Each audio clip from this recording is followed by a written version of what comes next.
Good morning, everyone. Let's start. We are actually going to talk about derivative maths, and the part of the derivative maths we are actually going to dwell on uh, option Greeks. So the focus today is only on option Greeks. So let's sort of start and see exactly whether.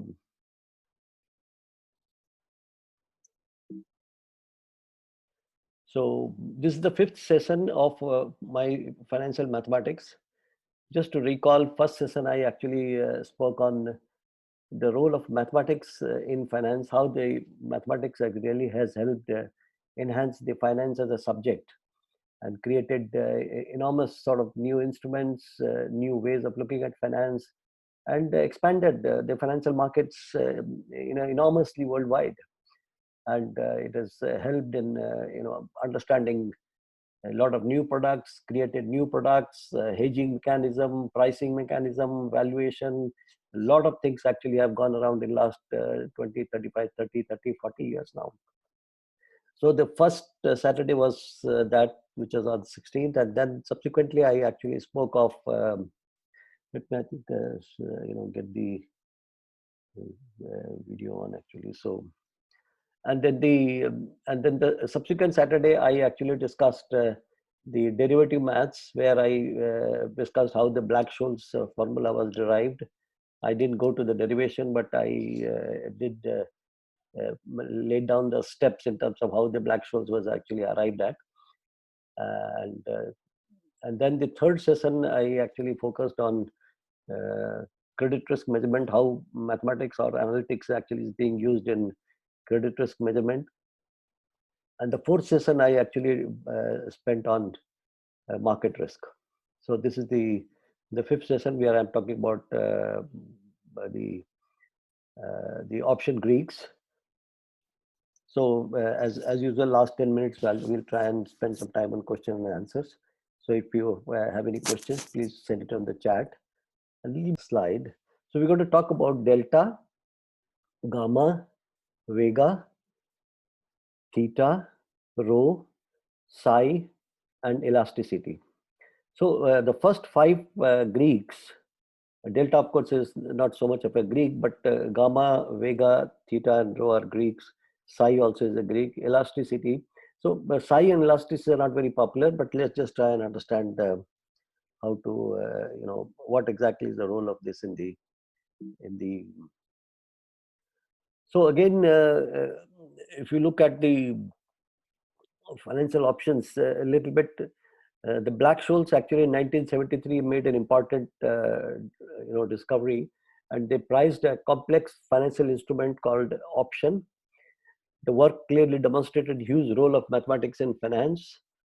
I think we discussed this. Seminal paper led to the growth of mathematical finance and so-called financial engineering. It also led to development of a lot of exotic options, which actually are now,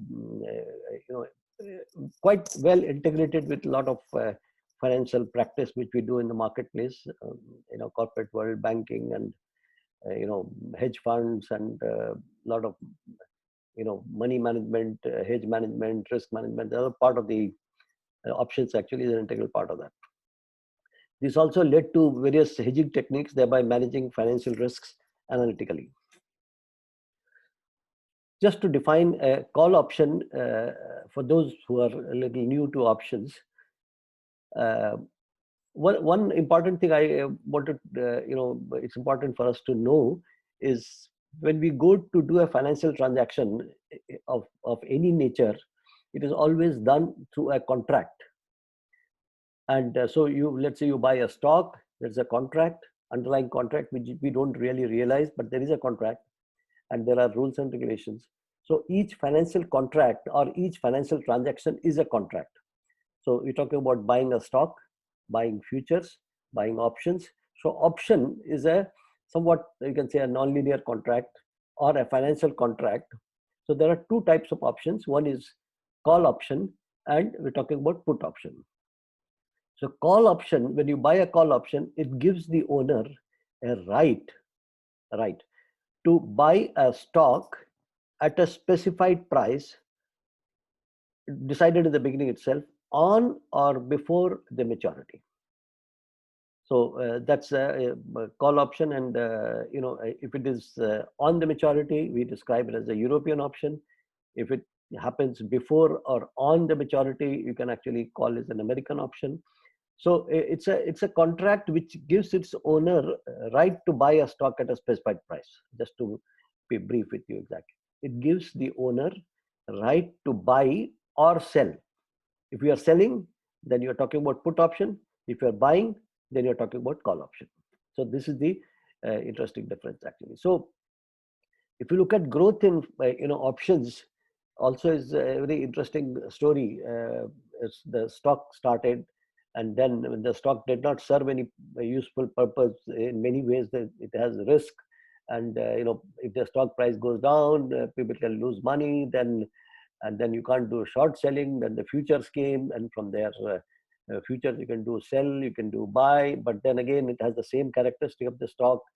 But then the options came where the downside is protected and upside is quite intact. So they're the sort of characteristic of an option actually. So let's go further, and then you can see a put option is nothing but right to sell. So if you look at two slides, I've just changed from buy to sell or sell to buy actually. So put option is the right to sell, and call option is the right to buy. In contrast to European options, I think mentioned that an American call and put options can be exercised any time prior to maturity of the contract. I think it's important. Most options in India, in particular, are traded in a European style, not an American style. But in elsewhere, generally options are in the exchanges are American style and not European style, except in very select cases they are European, but otherwise in the exchange most of the options are actually American style. That means the option can be exercised anytime before the maturity. American options are path dependent options. That means path dependent, I'm talking about is the path of the underlying. Path of the underlying. What is the underlying we're talking about? The stock. The stock can be underlined, or an index can be underlined, or a commodity can be underlined, or a interest rate product can be underlined. So it's the path which it follows is actually an underlying. Complex for pricing, valuation, hedging, and risk management. So again, American options are somewhat complex to price and risk manage. But let's solve. So there are 6 variables which are actually used in pricing an option. First is the stock price. Now here are just stock price. Stock can be changed to commodity or index or interest rate product. So there'll be a slight change in the formula, but the formula structure more or less remains the same actually, because the Black-Scholes option is option pricing formula is equally applicable to most kind of assets with small variations, also currencies. So stock price is the S, X is the strike price. Strike price is defined as the price you want to buy the stock. R is the risk-free rate. Now risk-free rate is a concept which I actually I've done some teaching, and I find students generally get confused about risk-free rate. The concept of risk-free rate is very theoretical. It's a rate at which the default is not supposed to take place. So mostly you find the rates given by the government papers is the risk-free rate. So risk-free rate is more a bookish word, I would say. In the sense that you can say the government paper rate, which actually is the lowest rate which actually is available. So here we're talking about the borrowing and selling rate. T is the time to expiry. Again, it's very important for us to remember the stock is measured in rupees or dollars. Strike price is measured in dollars or rupees. Risk-free rate is measured in percentage per year. Remember that. It's always important. The units are important. Time is measured in years. Then sigma. Sigma is the estimated volatility of underlying stocks in question. It is measured in percentage per year. Percentage per year. It's a relative measurement, volatility. And volatility here, when we are pricing the option, it is the estimated future volatility, not historical volatility. You must remember that. It's quite important. Estimated future volatility. The person who's pricing the option must have a good sense of what is the estimated volatility which he sees in the market for the period he's pricing the option.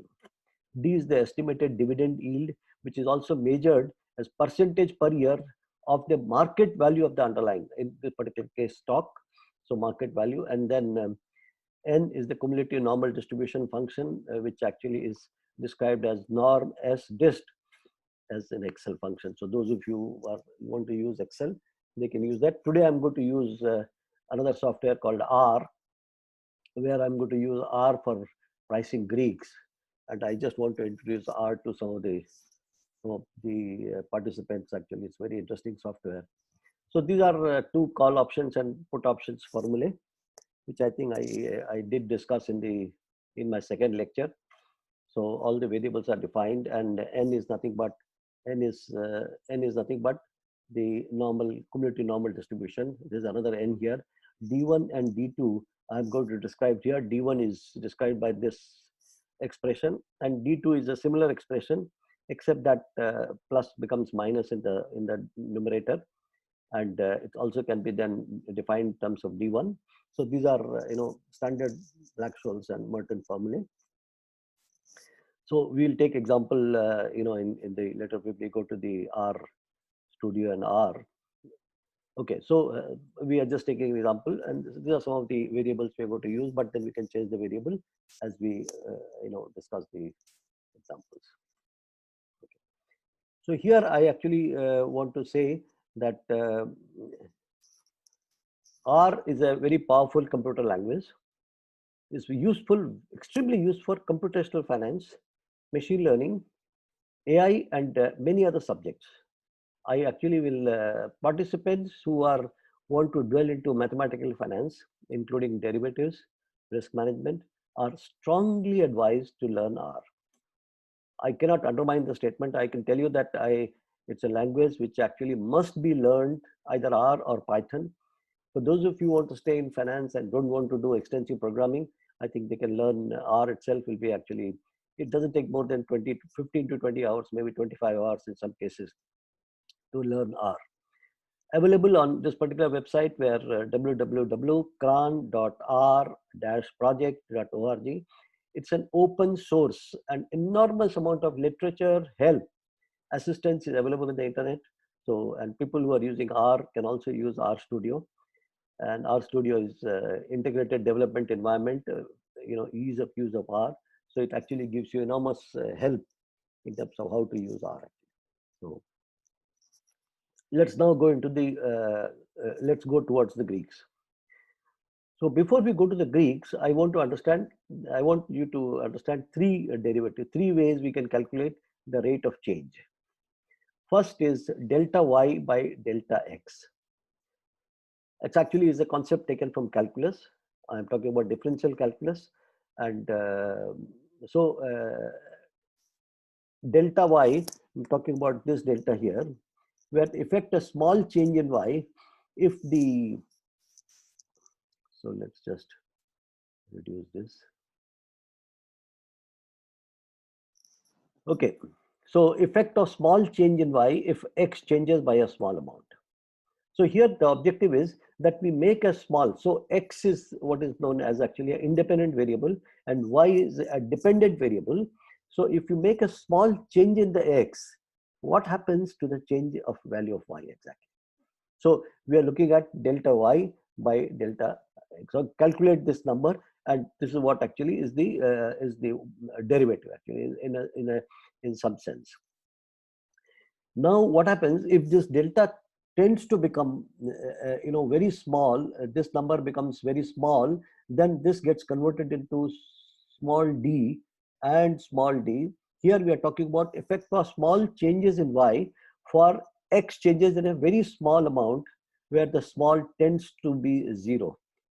Now many times in mathematics this concept is not very, very clear, but then for those of you who remember your school days, I think it was y is equal to fx, and if you recall, x plus delta x minus fx divided by delta x is the definition of derivative as the delta x tends to 0, and that's what we are trying to invoke here. And the third, which is actually described as a partial derivative, the second is a total derivative, and the third is a partial derivative. is partial derivative is a concept which actually is in the sense that when we have a complex relationship where a lot of variables are involved and all the variables can change at the same time, then we adhere to what is known as a partial derivative. Partial derivative is nothing but divided rule. We just take one variable at a time, keep the other variable as a constant, and see the change of that variable with respect to one change in only one variable. So that's the partial derivative. It is exactly same thing as the total derivative, but in the total derivative, all the variables are considered simultaneously. In the partial derivative, variables are considered one at a time. That means other variables are considered constant. And I can see where other variables are treated as constant, and Greeks are described as partial derivatives. That is the reason, because there are a lot of variables which are active. Okay, now if you look at the, why create Greeks and major? Now it's an important question which I need to answer. So if you look at option pricing equation, there are 6 variables. So we are talking about stock price, we're talking about exercise price, we're talking about time to expiry, we're looking at volatility, we're looking at interest rate, and we're also looking at dividends. All right. So now here, if you look at currency options, there will be 2 interest rates. Let's say you're talking about dollar rupee, then there'll be rupee interest rate. Instead of dividend, there'll be another interest rate for dollar. So then it will slightly change actually. And then once you give this in an equation, you get the value of call and put. Now the interesting part here is that the relationship between the input variables and the price of call or put is non-linear in nature. The transformation of these prices or these variables in calculation of call and put is non-linear. That means for a small change in the value of stock, the call price can change small, can change big, may not change significantly. So there is a huge in terms of non-linearity between the input and the output actually. So whenever there is a non-linear transformation of input variables to output variables, or in the output values, we actually make use of the derivatives. That's what the role of derivatives. That means we actually measure the rate of change of the output variable with respect of change of each of these variables separately. And I think because unless we measure that, what happens? Let's say you buy a call or sell a call or sell a put or buy a put.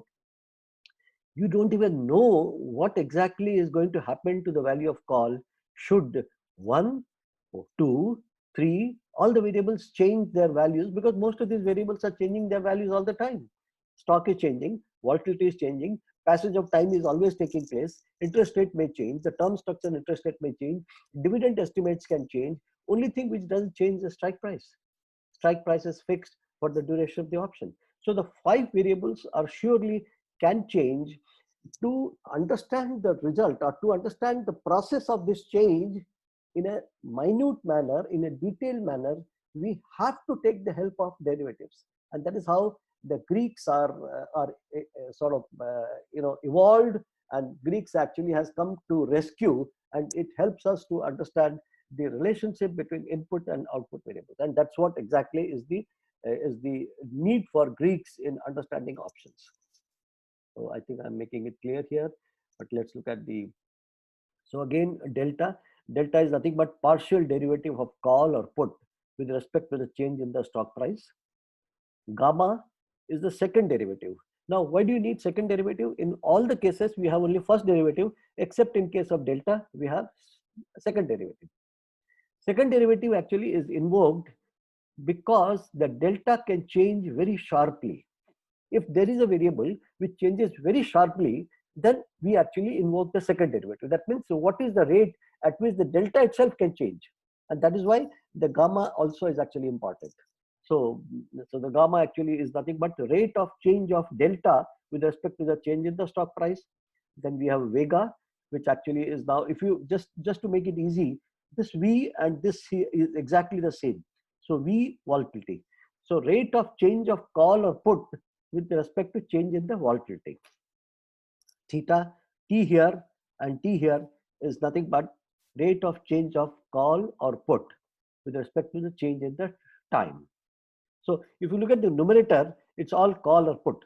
That means the how call or put price is sensitive to the change in the stock price, change in the volatility, change in the time, change in the interest rate, and change in the dividend. That's it. So we are just trying to understand if one of these variables change, what happens to the price of the call or a put. That's what exactly Greek represent very clearly.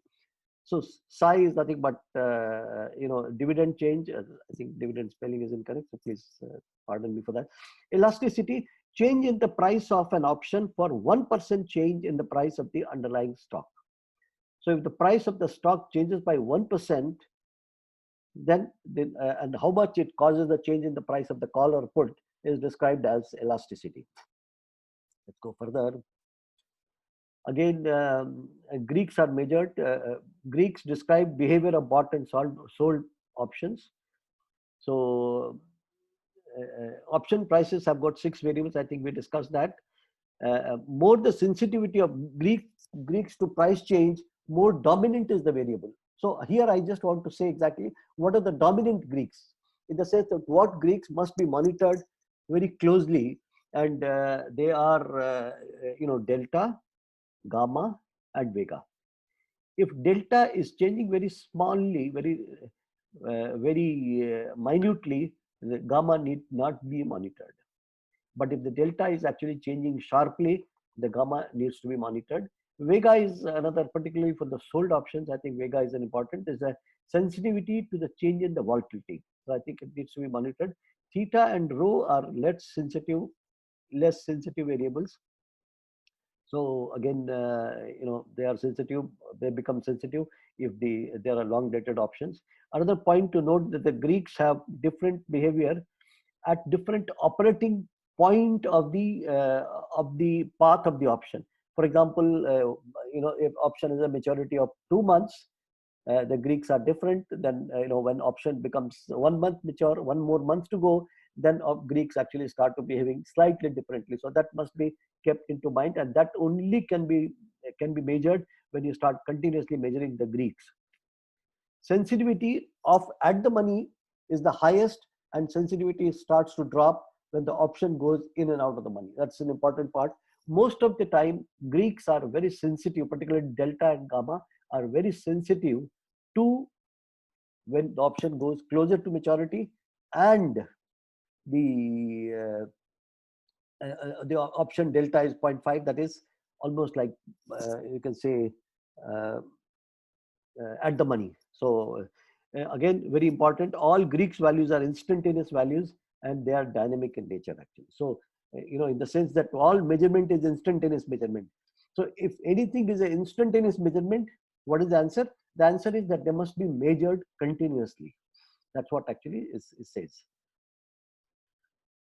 So these are some of the mathematical formula which actually are is nothing but first derivative of the equations which I wrote earlier, call and put.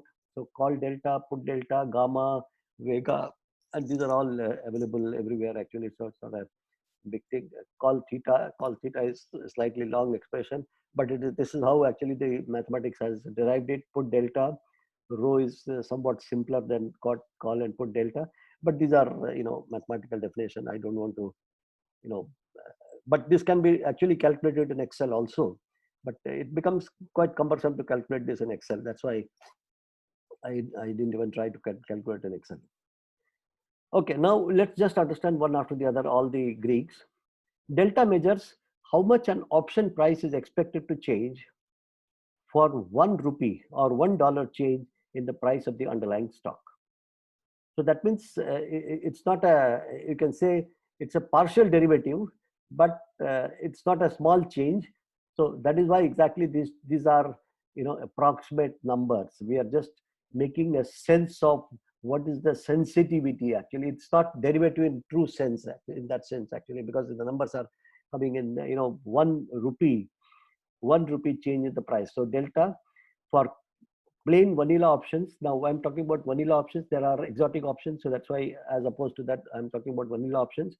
The delta values change from -1 to +1. Again, delta of 0.4. 0.4 delta means the option is slightly out of the money. Option price will theoretically move by 40 paise, 40 paise for every 1 rupee move in the price of the underlying. This is how the delta is interpreted. All right, so it's quite important. So if the delta actually measures how much will the option price change if there is a 1 rupee change in the price of the underlying stock. So that's what actually delta measures. Then delta again is always positive, value from 0 to 1. At the money options are when the spot and strikes are close to each other, usually have delta of 0.4, 0.5, I will half delta, and delta is interest rate sensitive. If the interest rate in a particular economy is 7, 8%, 10%, 12%, then delta automatically becomes more than 0.5, 0.6, 0.56, 0.57, and all that. Actually, the interest rate is less, then the delta is very near 0.5. Delta will increase as the option gets into the money, and for deep in the money options, the delta is 1. For deep out of the money options, delta is 0. It clearly shows how closer or how deep the option is in the money or out of money. So delta actually is a useful measurement, and I think the most sought after measurement in terms of. Similarly, a put option is exactly opposite, where delta is has a value between 0 and -1. So put is -1 because you are actually sort of when you're buying a put, you are actually short the underlying. That's why delta is negative. So it varies from 0 to -1. And again, for the out of the money options, put option, delta is -0.50. And deep in the money options, delta goes towards -1. Out of the money, delta goes towards 0. Okay, so now delta roughly represents the amount of delta also indicates how much of stock position you have. Let's just say that I've got a call option on 100 stocks and my delta is 0.5. It also represents that I'm holding approximately 0.5 into 100. That means 50 stocks long by virtue of buying this call option. So delta represents the amount of underlying I have actually bought at any point of time. When I buy call, I'm long the underlying equal to the amount of delta, which actually, delta of what is known as an underlying stocks. Okay. Also, delta represents the probability of an option will expire in the money. So if delta is 0.6, there is a probability that the option will expire in the money as a 60% chance. It is important to remember higher delta does not mean the trade is going to be profitable. So that's something we will discuss in the end. I have one more slide for that. This depends on the price at which we bought and sold the option. So this is, let's look at the gamma. Gamma represents the rate of change of delta, options delta, for 1 rupee change in the price of the underlying stock. Gamma measures exactly, it's basically like the second derivative of delta. So if you recall those speed is like delta and gamma is like acceleration. That is the second derivative. That means the rate of change of speed is nothing but acceleration. So a good analogy is gamma simply measures how much will delta change, in the sense that if there is a change in the stock price. Exactly. So it represents, if the delta is changing very sharply, we actually have to make sure that the delta is, the gamma is measured. So the gamma is nothing but rate of change of delta. Okay. And gamma is only required if the option delta is sharply changing. When will option delta sharply change? When option is about to mature, 1 or 2 days to maturity, and delta is hovering around 0.5. That means the option is at the money. Gamma will swing, make a huge swing up and down at the time. So that's something one has to be extremely careful at that time. Again, I mentioned it's a delta, and all the Greeks are instantaneous measurement. If the stock price moves by 1 rupee, the option has subsequently moved from 0.5. Now the delta is so essentially what happens is that, let's say we start with delta of 0.4, and the option and the price now has moved by 1 rupee. And after this movement, delta is not zero point 0.4 anymore. That's what I just want to say exactly, that delta is just an instantaneous measurement. 1 rupee move could cause call option to go deeper in the money, and delta will move closer to 1. Now the delta has gone up. If stock price moves up, say now delta is, let's say new delta is 0.55, because the stock price is moved by 1 rupee, then the change in the delta from 0.40 to 0.55, and the difference of this measure is nothing but is the measurement of gamma. Okay, so that's what actually just broadly defining gamma. Since delta can't exceed 1, because delta has a saturated value of 1, gamma increases as the option gets further in the money and delta approaches 1. Okay, so what happens is the gamma decreases, not increases, gamma decreases as option goes deep into the money. So the gamma becomes extremely important measure when the option is at the money and the maturity is coming closer. That's an important important thing to remember actually. Now I have just graphically defined gamma also measures what is known as, clearly it measures the curvature of the delta actually.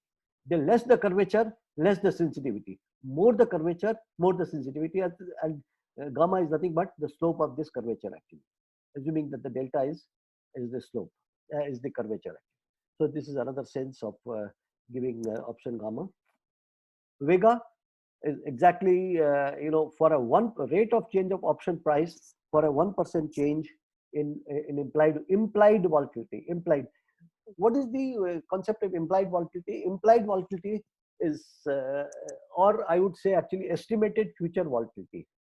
Implied volatility term is defined as a volatility which actually is implied from a priced option. That means option is available in the marketplace, all the variables. So if you actually back calculate the volatility from the option pricing formula, that is described as implied volatility. So if there is a 1% change in the implied volatility, how much will the option price change? That sensitivity is defined as Vega. It tells us how much option price could move when the volatility of an underlying stock decreases or increases. That's what the Vega is. Vega measures how the implied volatility of a stock affects the price of the options. Decrease in Vega will typically cause both and calls and puts to lose value. As we discussed last time, the time and the volatility is directly proportional to the option price. That means if the Vega goes up, or if the volatility goes up, the both value of call and put goes up. And if the time to maturity goes up, the value of call and put both go up. An increase in Vega will typically cause both call and price to gain value. So if the volatility goes up, call value goes up, put value goes up. If the volatility goes down, call goes down, put goes down. Okay, so it's a measurement of sensitivity for 1% change in the implied volatility. Theta, as the name itself suggests, that it's a measure of the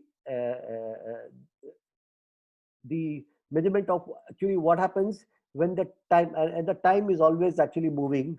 So if I measure the value of the option today, and if with the passage of time, one more day, that is next day, what would be the decrease in the value of the option if every other variable remain constant? That is the measurement actually. That means if nothing happens in the market, how will the option lose its value with the passage of time? And that's what theta actually measures. The passage of time, again, all factors remaining same. That's how, again, all factors remaining same is implicit when you are taking the partial derivative. The theta is at the money, just slightly out of the money, and in the money option generally increase as expiration approaches. So it's quite interesting that Greeks they become very important when options are at the money, slightly in the money, and slightly out of the money. That is the time when the Greeks actually start playing a very important role. When option is deep in the money and deep out of the money, then Greeks actually are not so relevant in that case.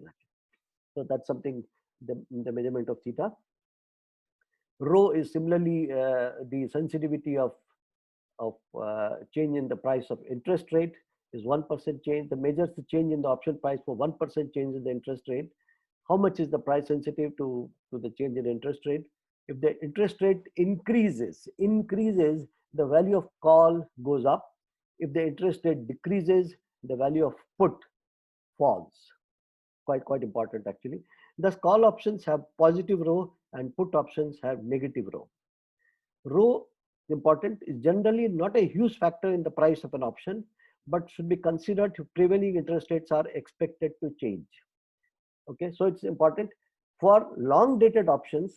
For long dated equity options, the rho is quite sensitive. For example, these options which are given to the employees, 3 years, 4 years, 5 years options, they are actually quite sensitive to changes in the interest rate. So otherwise, mostly the trading options which are actually traded by, generally they are short dated options, and the sensitivity to of interest rate is actually not very high. Now, what happens if you look at the situation in US, where the interest rates are already very low, currently in Europe and in Japan, where the interest rates are low, the interest rate sensitivity can be high because a small change in the interest rate is a very high percentage change in the movement of the yield curve. Actually, that's why rho sometimes can be significant. So just to keep that in mind. Okay, so now let's look at the trading in options and Greeks. Selling naked options is much more risky. I traded options for many years with Citibank, and I was head of derivatives in the Middle East business. So I've done quite a lot of trading and market making in options. So it's important for people who want to dwell into options and understanding. They have to understand what exactly are options. Sometimes the newcomers, they think that the option trading is easy to make money, but it can be really risky. At the money sold options can be very risky. Again, remember that options need to be monitored in real time through Greeks. You must monitor the Greeks, because without Greeks you cannot understand what can happen to options. Risk management, conventional risk management process, VAR and expected shortfall, can be a serious challenge to the measurement of risk in options. So it's not a very good measure of understanding risk using VAR and expected shortfall. Although you can measure, but what really happens is that the variables are changing very rapidly.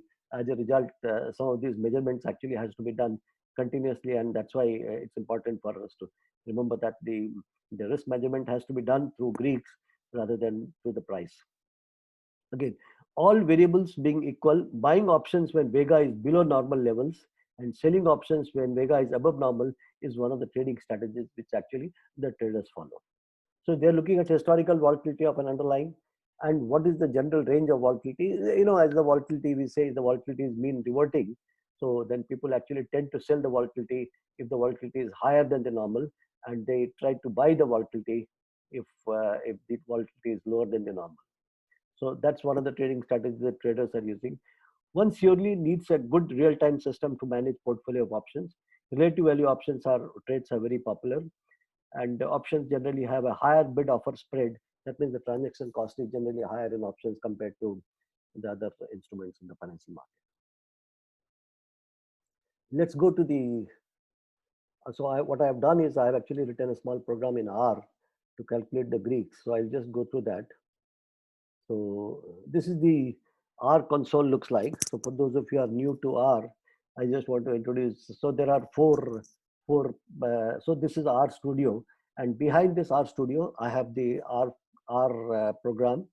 So this is actually a console where I can write my program. This bottom window is where the program is executed. Here all the variables will show, and here the graphs and help is available actually. So these are four windows. You can actually configure these windows in whatever manner you feel you feel like. So so let's just look at the. So I've got a program here where I'm actually so this program is available. So I've got the stock price as 100, strike as 105, volatility I've just put as V 0.5, 0.25, that is 25%. Interest rate I put is 6%. The time I put is 25.25 years. Dividend I put is 0. and then I just calculate. So if I just run this program line by line, let me just remove this. Okay, let me just remove this here. All right, so I just run this program line by line, and you can see something. So now I put the value of,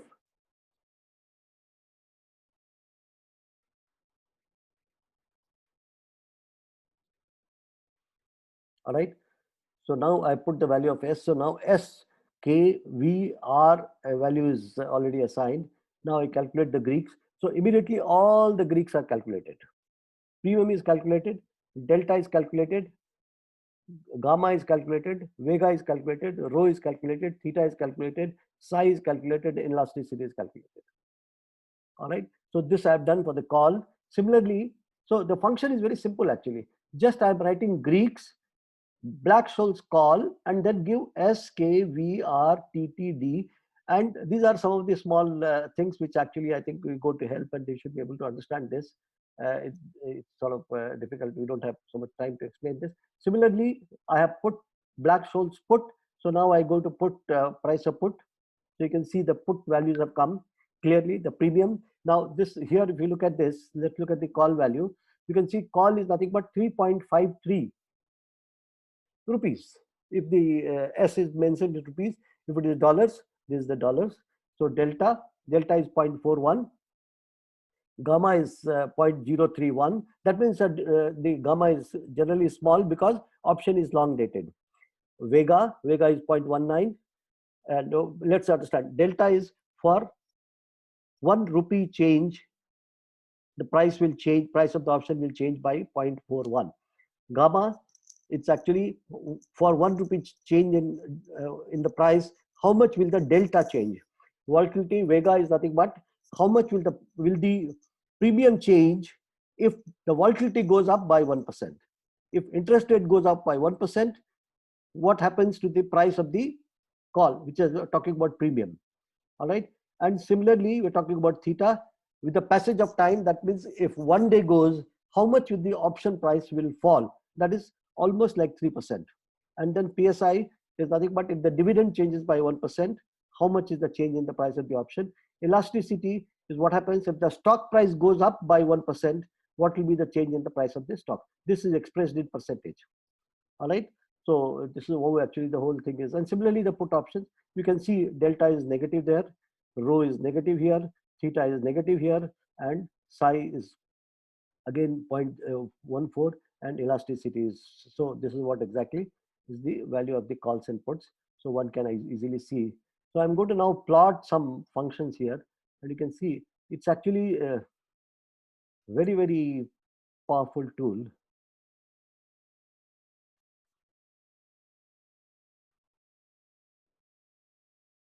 So you can see here, I have plotted all the functions at the same time. Can you see this? This actually, you can see on the top row, I've got call premium, what is the sensitivity of call premium with respect to the prices, call delta, call gamma, call vega, call rho, call theta, call phi, and call sensitivity. And in the bottom 8, I have plotted what is known as put premium, put delta, gamma, vega, rho, theta, psi, and elasticity. So you can see, and I just want to show you the line of code here. This is the total code I have written. That's all. So you don't have to write too much of a code, and you can exactly get all the Greeks. And if somebody can write the program, you can get this in real time. You can link to the marketplace, and you can start getting the codes or the graphs in the real time in terms of what really happens actually. And you can see clearly this is a small code which is actually written in R, simple R, which one can understand in few hours, and then you can actually deploy this for your use actually. So you can see now you can actually, let me just price the call a little bit differently. Then we can actually, let's say that I want to price call at, let's say 150 strike, let's say 150 strike, just change 150, spot remains. This is quite out of the money.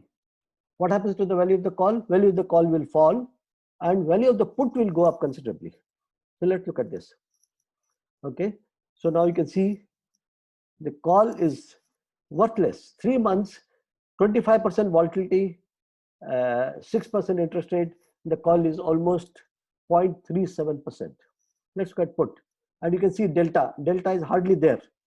There's no delta because you're not holding any stock. Your stock you're holding is 0.01%. Gamma is very small because delta is small. Vega is very small. Rho is very small. Theta is very small. Psi and everything is very small. Except that elasticity is large because if there is 1% change in the stock, this premium will change by 29% of this value. That's what it represents. So now let's look at the put. And you can see the put is 47 and 77 rupees. Delta is almost 1, minus 1. You can say the put is already deep in the money, Gamma is very small because the option is, option is deep in the money. So if the deep in the money options are there, the gamma is very small, the vega is also small, rho is negative, theta is now, it's a 0.02. It's about 2.4%. Psi and elasticity as it represents actually. So I think these are the values, and then we can actually draw the graph, and we can actually just run one by one, or you can run all at a time. All right. So you can see new set of graphs have come. So this is the new set of graph which actually has come here. So you can see a new set of graphs will appear, and you can actually program this in, if you want to see one graph or 20 graphs or as many things, you can do it very easily. So calculation of R I've shown you using the Greeks.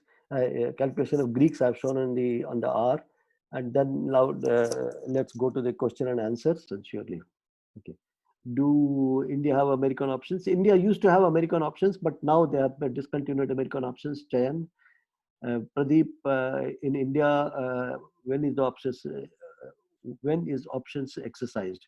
Option generally is exercised only on maturity. There are European options, but you can actually surely sell the options anytime you actually want to sell. Okay. Sam is asking a question, sir. Do you think options transactions will increase in individual future due to uncertainty? Do you think options transaction will increase?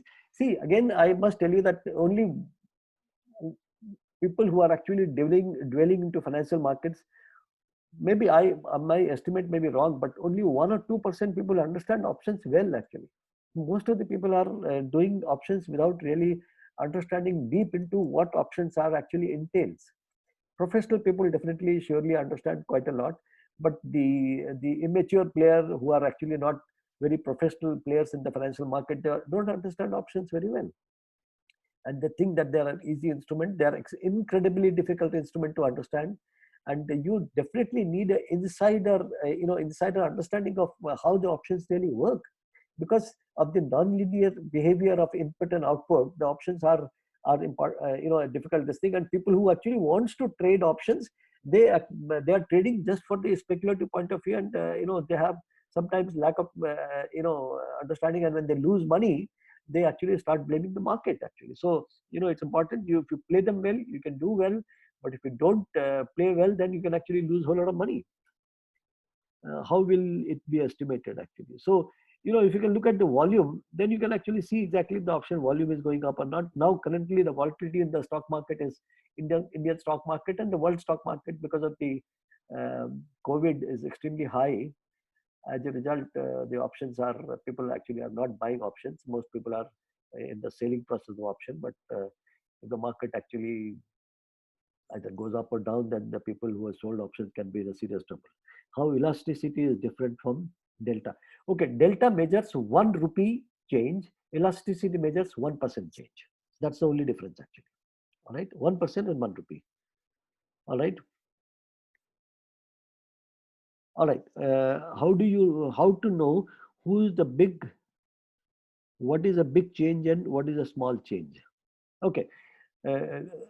Now, normally what happens, see, when you are looking at the options, you are actually uh, looking at, okay, what is the daily change? You just estimate how much the underlying stock is changing on a daily basis.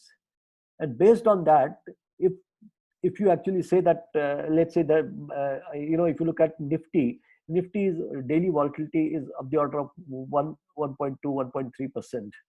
So anything more than that number, let's say it goes to 2% change of Nifty, then the volatility has gone to 2 standard deviation. So if it's 2 standard deviation, it is definitely a slightly bigger change. If it goes to 3 standard deviation, it is much bigger change, because 2 to 3% is not a linear shift, it's a non-linear shift, because the probability of 2 to 3% actually starts to fall very rapidly. So anything more than, if it is less than 1 standard deviation, it is normal.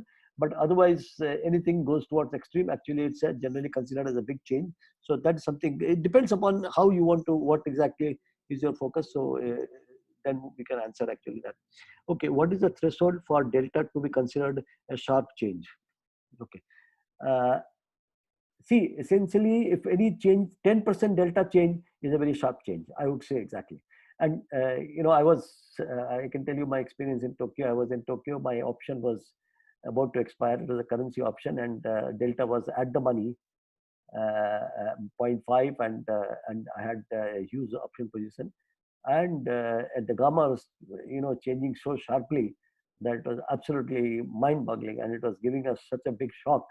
I can't tell you exactly. So the anything 5 to 10%, 10% change in delta in a moment of minutes, I think it's a big change, and that you can be considered as a gamma actually. So you can actually see the normal change and this thing. Is delta can be termed as a speed of position? Speed of position, delta is nothing exactly as the speed of position chain. Yes, absolutely. Can delta call option be negative? Call option delta cannot be negative. It is defined as, by construction, it is between 0 and 1. Intrinsic, how premium is less than intrinsic value of the put option. Normally, what happens is the premium cannot be less than the intrinsic value actually.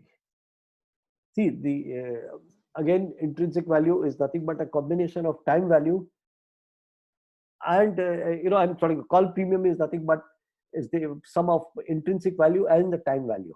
So if option is out of the money, then the time value is only there and the intrinsic value is not there actually. So just that explanation, I think, should be able to give you answer. Okay, so I would actually think, see, if you are, somebody has asked the question, R versus Python, which one to learn first? That's a good question actually. If you are doing extensive programming, Python may be a good language, but if you want to do programming for your own thing, R may be all right. Depends upon what application you are actually looking at. R is an extremely rich language, and I have been using it for years now, and I find it extremely useful. And there are about 15,000 packages available in R, which is not available in Python as much, because now Python is expanding rapidly. But I would suggest that if you are using R for your own use, and then if you want to do programming for your own, then I think R is all right. Okay, what is delta hedging? Okay, delta hedging is a concept where what you do is you calculate delta, and let's say that you actually sold a call option, and so what is your delta? If you sold a call option, your delta has been negative. So in order to hedge that, you buy that delta from the market. All right. So let's say you have a minus 0.5 delta. You buy 0.5 delta from the market in the stock.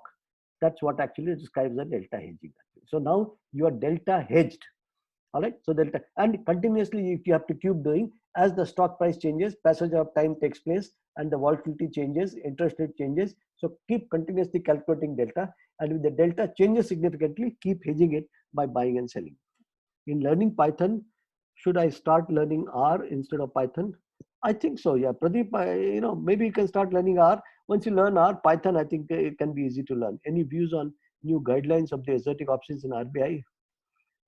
I think, my own sense is that exotic options should not be really started easily, because even the options itself, I found a lot of players are trading options without really understanding it. So that's where I think the challenge lies.